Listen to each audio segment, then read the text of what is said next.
Welcome to Ridhi Academy, where learning creates leaders. Your destination for competitive exam success.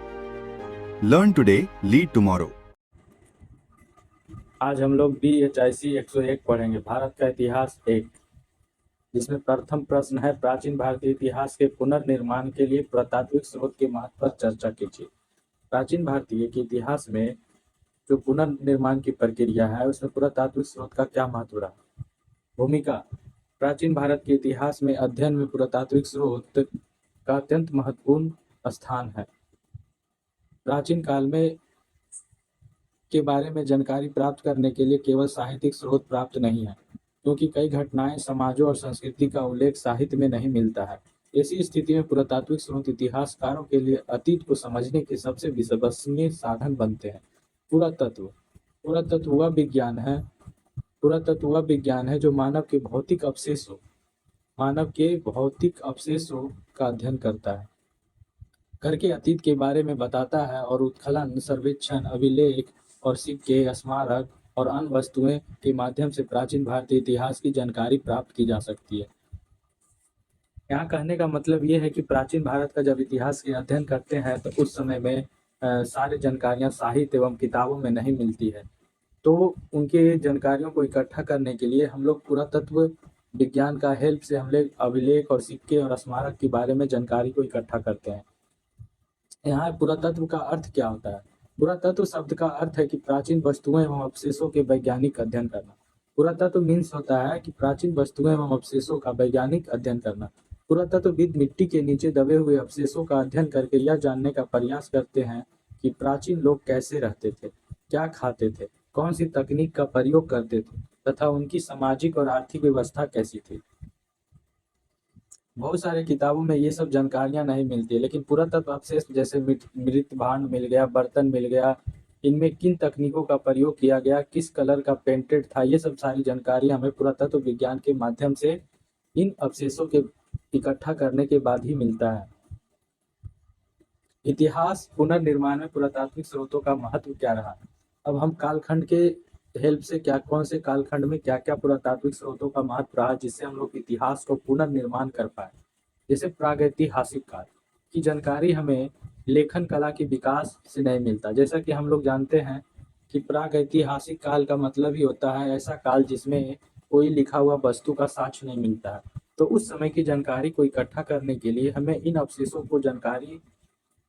अवशेषों के द्वारा हमें जानकारी मिलती है कि किस कालखंड का कौन सा अवशेष है और किस युग का ये अवशेष है, जिससे हम लोग जान पाए कि उस समय के लोग कैसे रहते थे। पूरा पाषाण काल जैसे 2.5 मिलियन वर्ष से 10,000 BC तक चलता है, और मध्य पाषाण काल आते आते 10,000 से 6,000 के बीच में ये कालखंड है। नव पाषाण काल 7,000 से 2,000 के बीच में है, और पाषाण काल और नव पाषाण काल के संक्रमण काल को ही मध्य पाषाण काल नाम दिया गया। इस काल की जानकारी केवल पुरातत्व से प्राप्त होती है। प्रागैतिहासिक काल की जितनी सारी जानकारियां हैं, जितना हम समझ पाते हैं कि आग का कैसे खोज किया, ये लोग कैसे रहते थे, शिकार कैसे करते थे, चित्र की ओर कैसे, कला की ओर बढ़े, सारा चीज ये पुरातत्व अवशेषों के बारे में जानकर ही जानकारी को इकट्ठा करते हैं। इस काल की जानकारी केवल पुरातत्व से ही प्राप्त होता है। जैसे भीमबेटका की गुफाएं जो मध्य प्रदेश में है, इसमें चित्रकला किया गया था। जैसे मेहरगढ़ 700 BC में। इन स्थानों से प्राप्त उपकरण और चित्र मानव जीवन की जानकारी देते हैं। ये सारे स्थानों से जितने भी अवशेष मिले हैं तो उस समय के मानव जीवन का चित्रण करता है और जीवन के बारे में जानकारी देता है।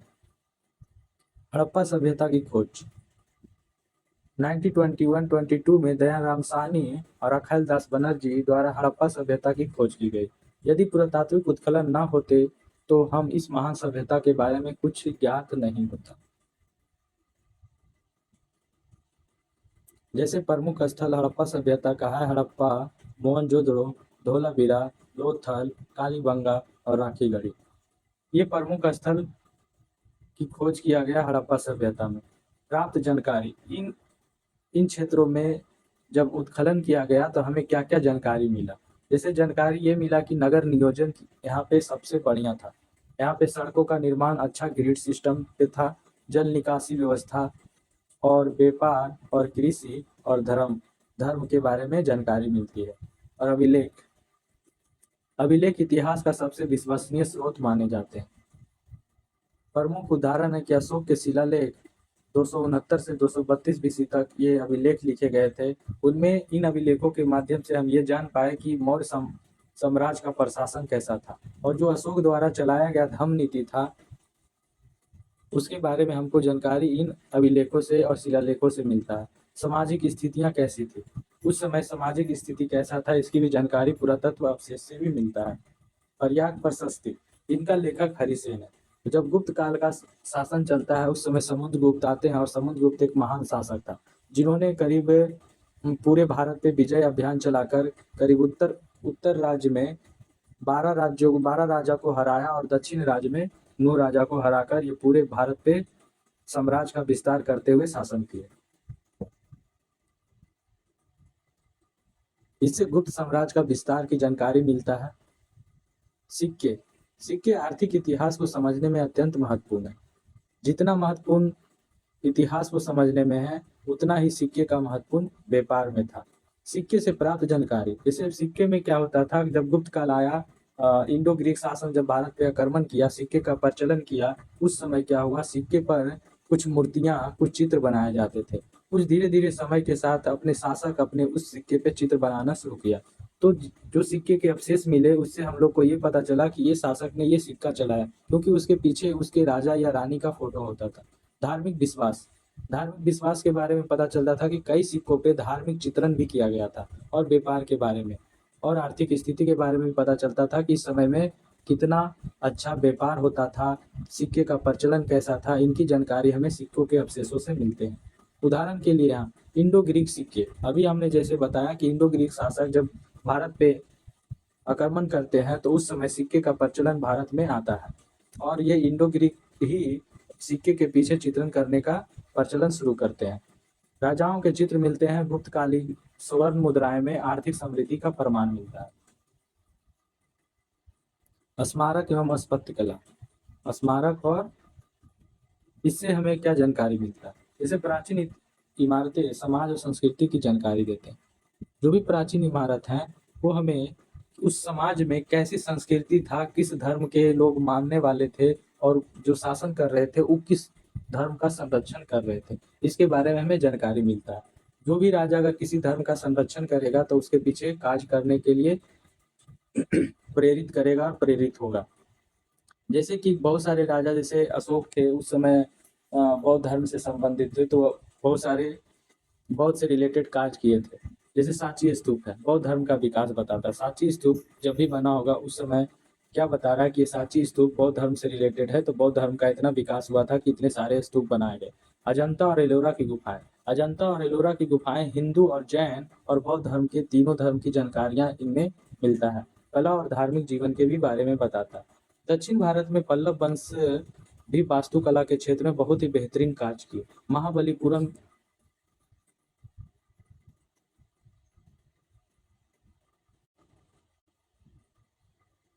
मूर्ति एवं कला, मूर्ति से धार्मिक और सांस्कृतिक जीवन की जानकारी मिलता है। जैसे प्रमुख शैलियां उस समय चलती थी, गंधार कला और मथुरा कला और अमरावती कला। उदाहरण के लिए बुद्ध की मूर्तियां बौद्ध धर्म के प्रसार को दर्शाती है। जहाँ जहाँ भी बुद्ध की मूर्तियां मिलती है पता चलता है कि इन क्षेत्रों में बुद्ध धर्म का प्रचार प्रसार हुआ था। उत्खनन से क्या पता चलता है, वैज्ञानिक उत्खनन इतिहास पुनर्निर्माण का आधार मानते हैं। जैसे उत्खनन की क्रिया हड़प्पा, मोहनजोदड़ो, हस्तिनापुर, अतरंजी खेड़ा, कौशाम्बी क्षेत्रों में किया गया, जिससे ये पता चलता है कि नगरों का विकास कैसा था, कृषि उस समय कैसी थी, उद्योग कैसा था, सामाजिक संरचना का ज्ञान प्राप्त होता है। और नेक्स्ट है पर्यावरणीय एवं वैज्ञानिक साक्ष्य। आधुनिक तकनीक ने पुरातत्व को अधिक प्रभावी बनाया।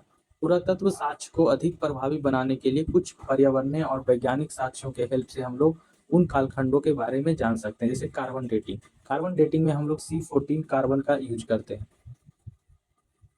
और DNA एनालिसिस करते हैं, आर्कियोबोटनी और आर्कियोजूलॉजी। इन वैज्ञानिक क्षेत्रों का प्रयोग करके हम लोग साक्ष्यों के बारे में जानकारी इकट्ठा करते हैं। और पर्यावरणीय एवं वैज्ञानिक साक्ष्य के यूज करने का हमें लाभ क्या है, वस्तु का सही स्थिति पता लगता है, मानव विकास का अध्ययन होता है, कृषि के विकास की जानकारी मिलता है। इतिहासकारों के विचार। कुछ इतिहासकार, फेमस इतिहासकार हैं डी कोसाम्बी, जो बताते हैं कि पुरातत्व और साहित्य दोनों को मिलकर ही इतिहास का सही पुनर्निर्माण किया जा सकता है। एक दूसरे पे ये डिपेंडेंट है, एक दूसरे पे ये निर्भर कर रहे हैं। अगर साहित्य में कुछ लिखा गया है या कुछ जानकारी है तो साहित्य के बदौलत ही पूरे इतिहास को पुनर्निर्माण नहीं किया जा सकता। पुरातत्व विज्ञान को हेल्प लेना ही पड़ेगा, अभिलेखों की जानकारी के बारे में जानना ही पड़ेगा, सिक्कों के बारे में जानकारी जानना ही पड़ेगा। मूर्ति और वास्तुकला की जानकारी को इकट्ठा करने के लिए पुरातत्व विज्ञान का हेल्प लेना ही पड़ेगा। नेक्स्ट वैज्ञानिक है, इतिहासकार हैं रोमिला थापर। रोमिला थापर कहते हैं कि पुरातात्विक स्रोत प्राचीन भारतीय समाज की वास्तविक तस्वीर प्रस्तुत करते हैं। अगर पुरातात्विक स्रोत का हम लोग इतिहास पुनर्निर्माण के लिए नहीं करेंगे तो प्रागैतिक काल में हम लोग जितने भी तथ्य हैं सारे को इतिहास में समेट नहीं पाएंगे। सिंधु घाटी सभ्यता से पहले जितने भी काल हैं, जितने भी उसमें लिखे हुए साक्ष्य नहीं मिलते हैं, तो उन कालखंडों की जानकारी हम पुरातत्व अवशेषों से ही लिख पाते हैं। और पुरातात्विक स्रोत का प्रकार क्या है, हम पीछे ही पढ़ चुके हैं कि अभिलेख और सिक्के और स्मारक से ही ये पुरातात्विक का स्रोत है, जिससे उत्खनन करके हम लोग निकालते हैं और ऐतिहासिक ज्ञान अर्जित करते हैं।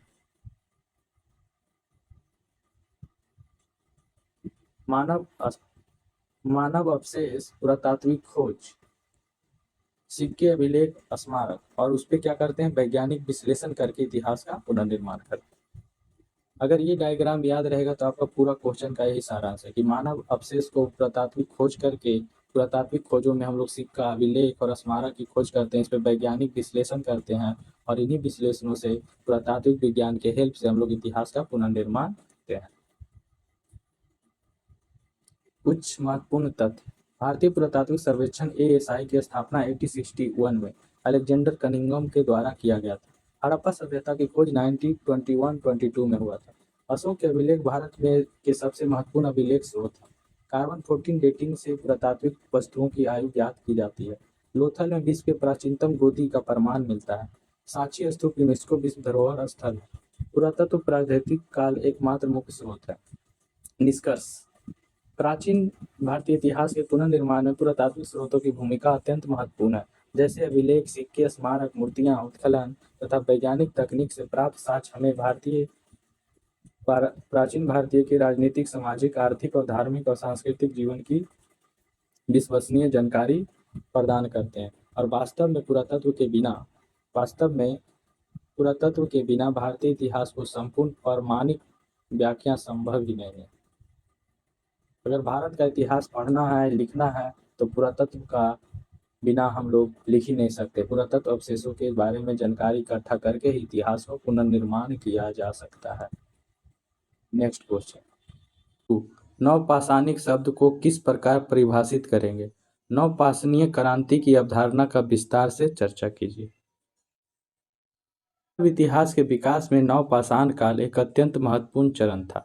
यह वह समय था जब मनुष्य शिकारी और भोजन संग्राहक जीवन से आगे बढ़कर कृषि एवं पशुपालन पर आधारित अस्थायी जीवन की ओर अग्रसर हो रहा था।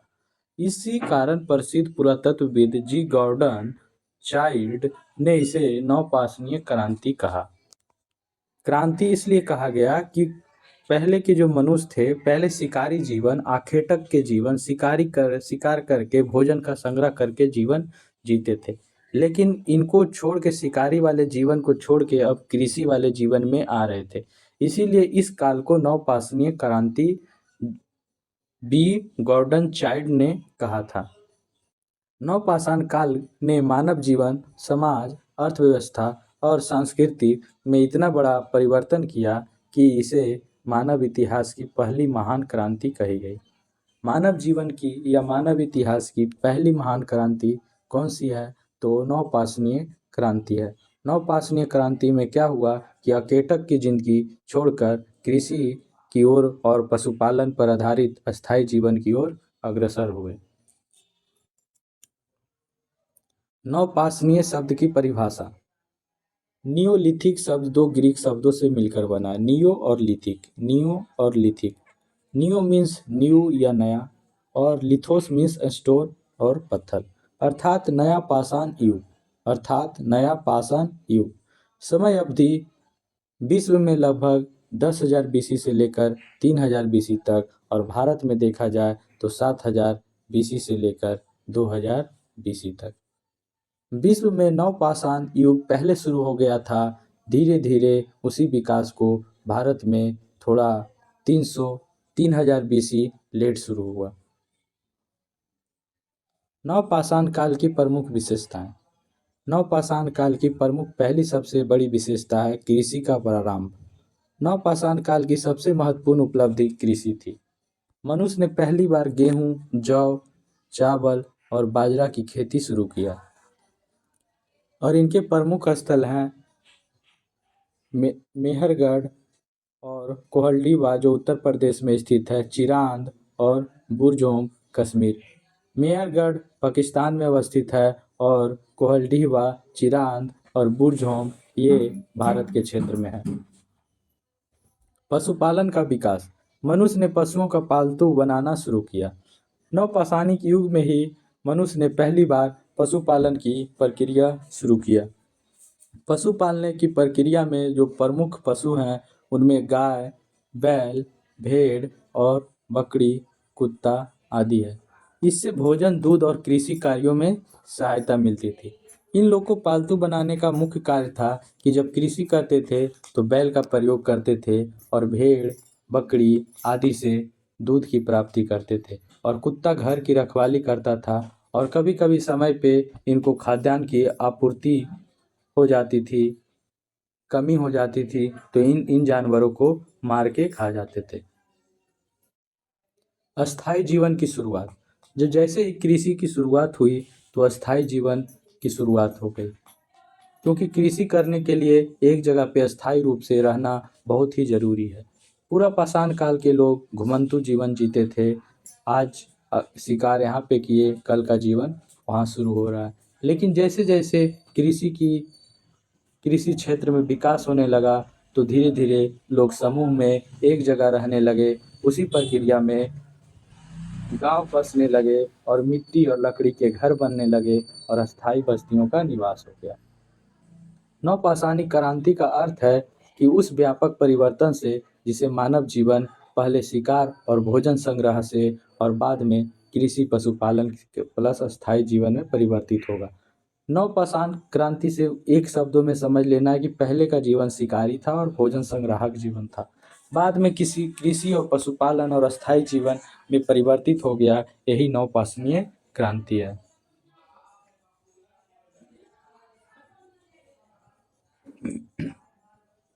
नवपाषाणीय क्रांति के प्रमुख परिवर्तन क्या है? आर्थिक परिवर्तन है। पहले शिकार और फल संग्राहक थे, बाद में कृषि और पशुपालन, अधिशेष उत्पादन। अधिशेष उत्पादन का मतलब है कि जितनी आवश्यकता है उससे ज़्यादा उत्पादन करना। पहले है कि जब लोहे की खोज हो गया, उससे खेती में गहराई से जुताई होने लगा। जुताई होने से क्या हुआ, मिट्टी उर्वर हुई। मिट्टी उर्वर हो जाने के बाद उत्पादकता और फसल स्वस्थ होने लगे, सारे में वृद्धि हुआ, जिसके कारण उत्पादकता और उत्पादन में वृद्धि हुआ, वो जिससे फसल अधिशेष उत्पन्न होने लगे। और नगर में जो लोग कृषि क्षेत्र से नहीं संबंधित थे, उनके खाद्यान्न की आपूर्ति करते थे। सामाजिक परिवर्तन। कृषि के कारण गांव का विकास हुआ और परिणाम स्वरूप परिवार संस्था मजबूत हुई, सामुदायिक जीवन विकसित हुआ और सामाजिक संगठन का विकास हुआ। तकनीक परिवर्तन। नए उपकरण बनाए गए, उदाहरण के लिए घिसे हुए पत्थर के औजार और हाशियाँ, कुल्हाड़ी और कुदाल बनाए गए। इस समय मृदभांड का विकास हुआ, क्योंकि कृषि का जैसे ही विकास हुआ तो विकास हो जाने के कारण जब अधिशेष उत्पादन हुआ तो उसको रखने के लिए कुछ बर्तन की ज़रूरत हुआ। तो उसी क्रम में कृषि उत्पादों को संग्रहित करने के लिए मिट्टी के बर्तन बनाए जाने लगे, और उसका उपयोग भोजन भंडारण, जल संग्रहण और व्यापार में किया जाता था। वस्त्र निर्माण। नवपाषाणी काल में वस्त्र निर्माण शुरू हो गया था। कपास और ऊन का प्रयोग करके वस्त्र का निर्माण करते थे। धार्मिक परिवर्तन क्या हुआ? कृषि आधारित जीवन के कारण प्राकृतिक पूजा का महत्व बढ़ा। जैसे जैसे कृषि का विकास हुआ, लोग समझने लगे कि ये धरती, ये जल, आकाश, वर्षा आदि के कारणों हमें कृषि में मदद मिलती है और इन्हीं के कारण हमारे खाद्यान्न की आपूर्ति होती है, तो इसीलिए उनको कुछ समर्पित किया जाए। तो पूजा के विषय में धरती को पृथ्वी माता, धरती माता और वर्षा की देवी की पूजा होने लगी और उर्वरता की देवी आदि का पूजा होने लगा। भारत के प्रमुख नवपाषाणीय स्थल अगर देखा जाए तो पहला है मेहरगढ़। मेहरगढ़ जो बालूचिस्तान में है और यहीं पे प्रारंभिक कृषि देखा जाता है।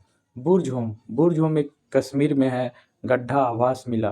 कोहलडीवा उत्तर प्रदेश जहाँ चावल के परमान मिले। चिरांद जो बिहार में है, यहाँ से कृषि और पशुपालन का साक्ष्य मिलता है। पिकलीहल कर्नाटक राज्य में अवस्थित है, यहाँ से पशुपालन की जानकारी मिलती है। नवपाषाण क्रांति का महत्व क्या है? कृषि अर्थव्यवस्था का जन्म दिया, गांव की स्थापना, जनसंख्या वृद्धि, सभ्यता की नींव और व्यापार और प्रारंभ किया। इन सारे पॉइंटों को आप अपने आंसर लिखने के समय उल्लेख कर दीजिएगा तो अच्छे नंबर मिलने का चांस है। आप इस फ्लो चार्ट को रोक के सही से पढ़ लीजिएगा।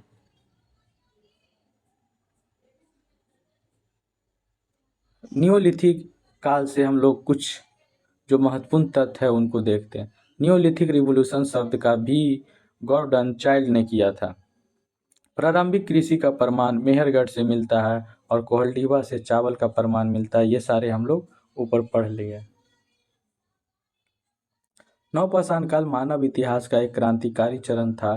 कृषि, पशुपालन, अस्थायी निवास, मृत भांड निर्माण, सामाजिक संगठन का विकास ने मानव जीवन को पूरी तरह से बदल दिया। यही नहीं, नवपाषाणीय क्रांति कहलाता है। इस क्रांति ने आगे चलकर नगरों और राज्यों और महान सभ्यताओं का विकास किया और उसकी नींव रखी। इसीलिए नवपाषाणीय क्रांति मानव इतिहास की सबसे महत्वपूर्ण क्रांतियों में से एक माना जाता है।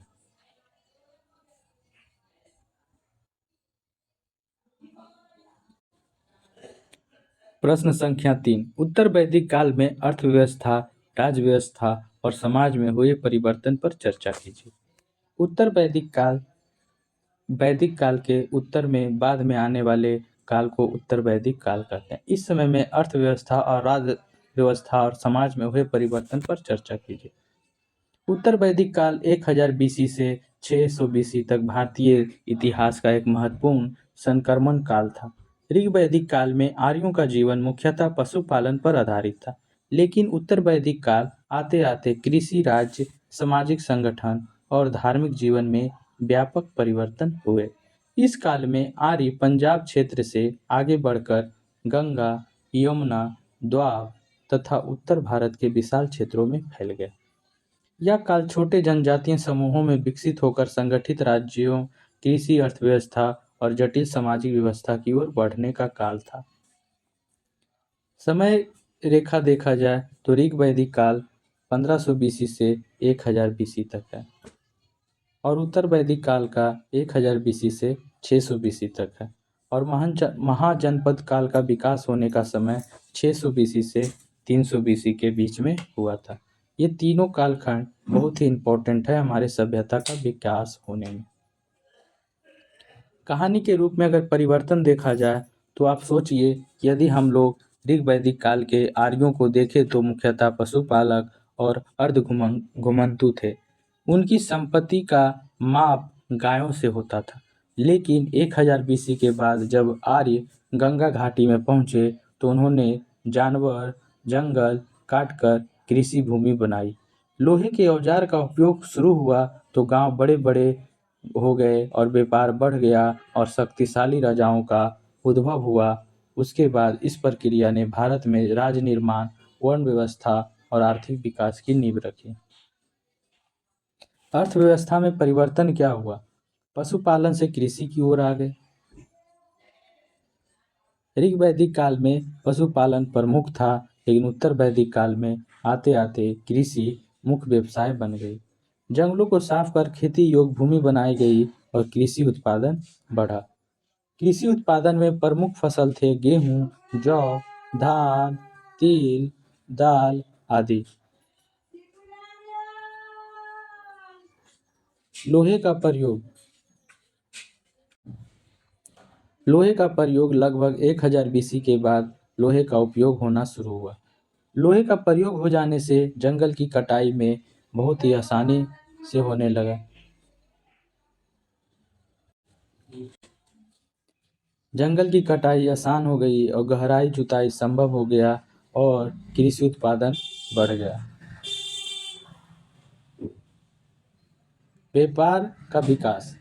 जब कृषि में उत्पादन की वृद्धि हुई तो अधिशेष उत्पादन से व्यापार बढ़ा और व्यापारिक वस्तुएं थी अनाज, पशु, धातु और वस्त्र।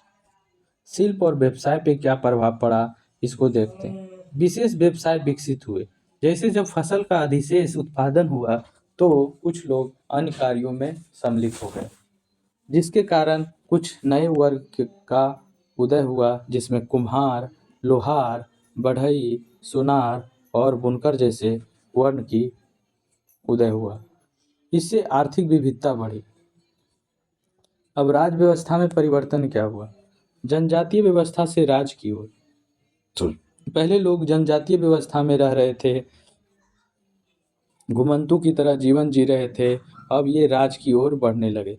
ऋग वैदिक काल में जन महत्वपूर्ण था। उत्तर वैदिक काल में बड़े जनपद बने और अस्थायी राज्यों का विकास हुआ। प्रमुख जनपद थे कुरु, पंचाल, कोसल, विदेह। कुरु, पंचाल, कोसल और विदेह। यही जब जन से ऋग वैदिक काल में जन था और उत्तर वैदिक काल आते आते जनपद हो गया। जब उत्तर वैदिक काल जब लास्ट हो जाता है तो महाजनपद का विकास होता है। महाजनपद। तो ये जन से जनपद बनता है और जनपद जब बड़ा हो जाता है तो ये महाजनपद का रूप ले लेता है। अब है राजा की शक्ति में वृद्धि। राजा का महत्व बढ़ गया क्योंकि राज के नए कार्य हो गए। कर संग्रह, सेना संचालन और प्रशासन। कर व्यवस्था, प्रजा से कर लिए जाने लगे और प्रमुख कर थे बलि, भाग और शुल्क। बलि, भाग और शुल्क। सभा और समिति का पतन। ऋग वैदिक काल में सभा और समिति शक्तिशाली थी। उत्तर वैदिक काल आते आते इसका महत्व घट गया और राजा अधिक शक्तिशाली बन गया। अस्थाई सेना। बड़े राज्यों के कारण सैन्य संगठन मजबूत हुआ और जिसके कारण राज्यों का संरक्षण सुरक्षा मजबूत हुआ। समाज में परिवर्तन। समाज में यह परिवर्तन आया कि वर्ण व्यवस्था का और जटिलतम रूप विकास हुआ। ऋग वैदिक काल में वर्ण व्यवस्था लचीली थी और उत्तर वैदिक काल आते आते यह कठोर हो गया। और समाज में हमारे वर्ण व्यवस्था 4 वर्ण व्यवस्था था: ब्राह्मण, क्षत्रिय, वैश्य और शूद्र। ब्राह्मणों का यह महत्व था कि ये धार्मिक अनुष्ठान, यज्ञ और प्रतिष्ठा में भाग लेते थे और धार्मिक ज्ञान का संरक्षण करते थे। स्त्रियों की स्थिति क्या थी? ऋग वैदिक काल की तुलना में महिलाओं की स्थिति कमजोर हुई। जैसे ऋग वैदिक काल में शिक्षा के अवसर मिलते थे और उत्तर वैदिक काल आते आते ये अवसर में कमी देखने को मिले। धार्मिक अधिकार घट गया और पितृसत्ता मजबूत हो गई। परिवार व्यवस्था संयुक्त परिवार प्रचलित हुआ और पिता परिवार का मुखिया माना जाता था। धार्मिक जीवन में परिवर्तन। यज्ञों का महत्व। इस काल में विशाल यज्ञ होने लगे, जैसे राजसूय यज्ञ, अश्वमेध यज्ञ, वाजपेयी यज्ञ आदि का विकास हो गया। उपनिषद का उदय इसी काल में लगभग 800 बीसी से 500 बीसी में देखा जाता है। लोग यज्ञों की जटिलता से असंतुष्ट होने लगे। परिणाम स्वरूप उपनिषदों का विकास हुआ। आत्मा, ब्रह्मा और मोक्ष जैसे विचार सामने आए। उत्तर वैदिक काल की मुख्य विशेषताएं हैं। आर्थिक में देखा जाए तो कृषि प्रधान अर्थव्यवस्था था। लोहे का प्रयोग, व्यापार का विकास, शक्तिशाली राज्यों का उदय हुआ और राज्य की शक्ति में वृद्धि हुआ और कर व्यवस्था और वर्ण व्यवस्था कठोर हो गया। स्त्री की स्थिति में गिरावट हुए, ब्राह्मण का प्रभुत्व बढ़ गया। ये रोक के आप लोग डायग्राम फ्लो चार्ट समझ लीजिएगा।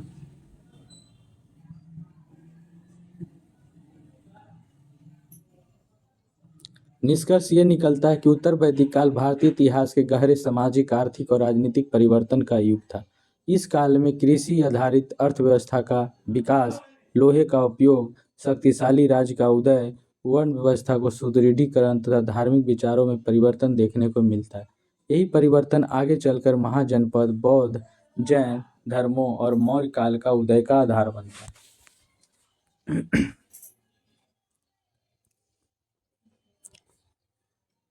प्राचीन भारतीय इतिहास में विदेशी स्रोतों का महत्व। ये प्राचीन भारतीय इतिहास के अध्ययन में विदेशी स्रोतों का विशेष महत्व है।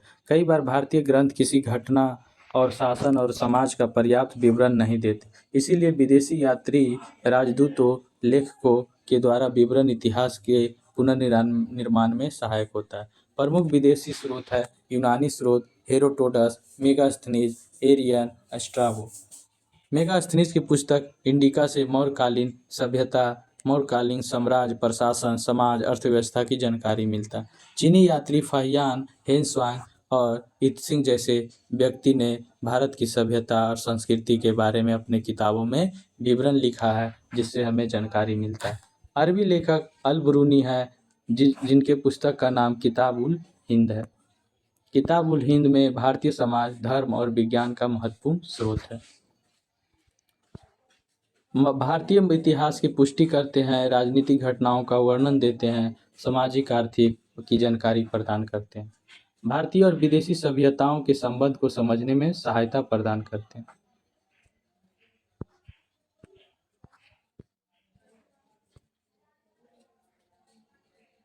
हड़प्पा सभ्यता में अर्थव्यवस्था। हड़प्पा सभ्यता में सिंधु घाटी सभ्यता में कैसी अर्थव्यवस्था था, उस पर आपको टिप्पणी लिखना।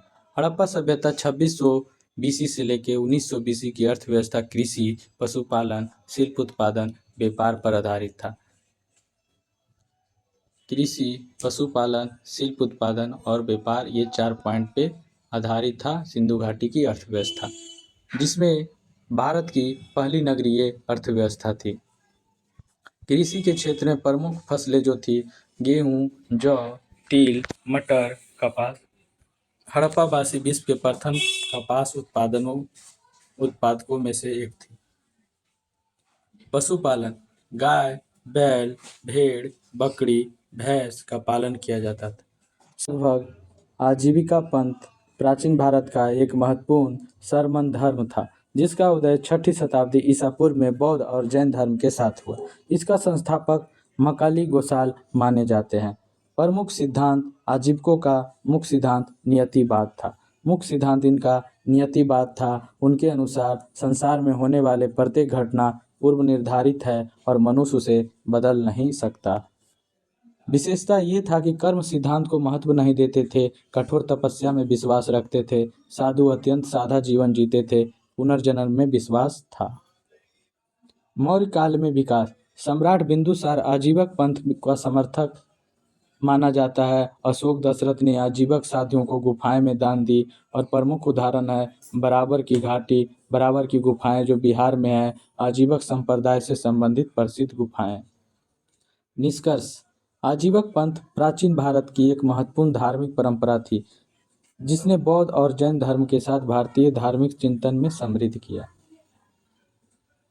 महाजनपद। तो हमने ये बताया कि ऋग वैदिक काल में जन का निर्माण हुआ, वैदिक काल, उत्तर वैदिक काल में जनपद का विकास हुआ, जन से जनपद बना और जनपद से महाजनपद बना। 6ठी शताब्दी में भारतीय इतिहास में द्वितीय नगरीयकरण का युग कहा जाता है। इस समय कृषि, व्यापार और लौह तकनीक तथा नगरों के विकास के कारण अनेक शक्तिशाली राज्यों का उदय हुआ। बौद्ध ग्रंथ अंगुत्तर निकाय में 16 महाजनपद का उल्लेख मिलता है। ये महत्वपूर्ण आगे चलकर बड़े साम्राज्य के निर्माण का आधार बनते हैं। पहला है अंग, जो चंपा इसकी राजधानी था और वर्तमान क्षेत्र बिहार था। और मगध की राजधानी राजगिरी था, बाद में पाटलिपुत्रा हो जाता है और ये भी बिहार में। काशी, कोसल, बज्जी, मल, चेदी, वत्स, पुरु, पंचाल, मत्स्य, सुरसेन, अस्मक, अवंती, गंधार और कंबोज जैसे महाजनपद का विकास हुआ। प्रमुख महाजनपद का विवरण। जैसे मगध का जो जनपद था महाजनपद। इनकी राजधानी राजगिरी बाद में पाटलिपुत्रा बना और इसके प्रमुख शासक बिंबिसार अजातशत्रु थे। सबसे शक्तिशाली महाजनपद मौर्य साम्राज्य का आधार बना। कौशल कौशल की राजधानी श्रावस्ती अयोध्या के आसपास वाला क्षेत्र था।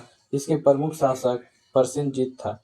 बज्जी की राजधानी वैशाली था और इसका विशेषता था कि गणतंत्रात्मक शासन था। लिच्छवी सबसे शक्तिशाली जाति था। महत्व विश्व की प्रारंभिक गणराज्यों में से एक था। वत्स राजधानी कौशाम्बी था। प्रमुख शासक उदयन था और महत्वपूर्ण व्यापारिक नगर था। अवंती का राजधानी उज्जैनी और माहिष्मती और प्रमुख शासक प्रद्योत महत्व पश्चिम भारत के शक्तिशाली राज्य थे। गंधार का राजधानी तक्षशिला और इसकी महत्वपूर्ण था कि शिक्षा के लिए प्रसिद्ध केंद्र था। अंतर्राष्ट्रीय व्यापार मार्ग पर स्थित था। महाजनपद की विशेषता, इसमें कृषि का विकास हुआ, लौह उपकरण का उपयोग हुआ, व्यापार और शिल्प का विकास हुआ, राजनीतिक राजतंत्र का विकास हुआ, कुछ गणराज्य का निर्माण हुआ, कर व्यवस्था का विकास हुआ, सामाजिक जीवन में नगरों का विकास और वर्ण व्यवस्था मजबूत हुआ, जनजातीय व्यवस्था का पतन हो गया। गणतंत्र और राजतंत्र। गणतंत्र में बज्जी और मल थे। इनके कई कुल मिलकर शासन करते थे। राजतंत्र में मगध, कौशल, अवंती, काशी इनके राजा सर्वोच्च होते थे। निष्कर्ष आया कि 16 महाजनपद प्राचीन। Thank you for watching this video. For complete exam preparation, subscribe to Riddhi Academy. Learn today, lead tomorrow.